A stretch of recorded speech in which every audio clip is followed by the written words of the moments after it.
want to take you back to a time when the charity first started off in 2006. Our children were being exploited, bullied, intimidated, molested, beaten by a specific group of people.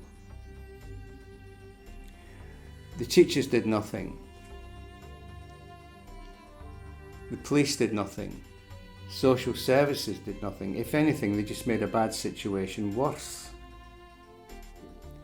So we had to take the situation into our own control. In other words, we had to give parents the ability to control the children's safety and welfare. If we got into a confrontation with anyone from the authorities, like the local council or anyone like that, we were never going to win. So we found out fairly, very quickly on that. One of the first clues we had about this situation was that the people who were targeting our children had a wealth of information, personal and private information, intimate information about the girls that they were actually picking on. And it became very, very clear that these people, these savages, had access to very private and personal information. Where was that information coming from? Well, it became evident, and the first time it was ever admitted was in 2022, I believe, when Operation Green Jacket, South Manchester Police, admitted that 95% of grooming gang victims were known to social services.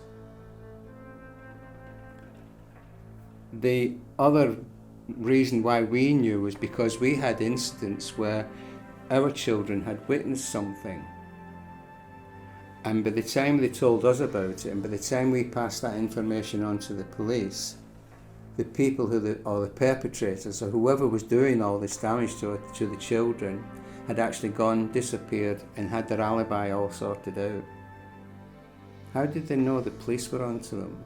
There was something very, very suspicious going on, and that's what's caused a lot of people to distrust the local authorities, to distrust everyone. The local authorities and national charities, in fact anyone who is funded by the local authority, is likely to report everything to the local authority, whether it is valid or not.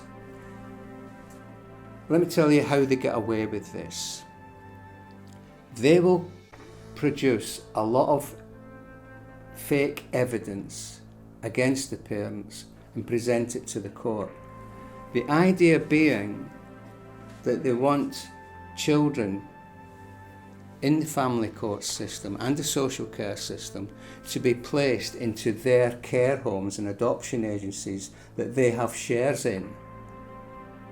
This is what's actually going on. So all the people, they could be solicitors, barristers, they could be anybody in the court system who's funded by the local authority or funded by central government, has shares in children's care homes and adoption agencies that want your children. They need your children for those agencies. So where are they going to get them from? They're going to get them from the weakest people that they can possibly find. This charity is here to empower, in the best and purest sense of the word, to empower people with expert witness reports, testimonies, assessments, courses, provided by experts in their field, to put a case together to put this process to an end.